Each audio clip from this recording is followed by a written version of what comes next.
And what we found is that the fungus has been around since as far back as our tree ring record could go, which is about 150 years so far.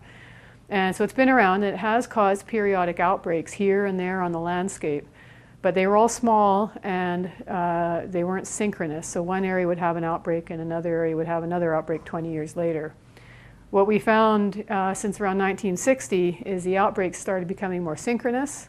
They all happened at the same time, and they started getting worse. And we have been able to show with other researchers as well, working on different aspects of this, that the Dothostroma septosporum, this fungus, is actually increasing in its population and its impact on forests as a direct result of directional climate change. So it's gone from innocuous pathogen that was just around, killing a few trees here and there, but really never causing much of a problem, to something that is wiping out entire pine plantations as a result of removal of the threshold that limited its population development, which basically was wet, cold weather. There just wasn't enough of that to allow the population to develop. Sorry, wet, warm weather. So that limiting threshold on its population size has been altered as a result of climate change. So the fungus is now able to erupt into epidemic proportions.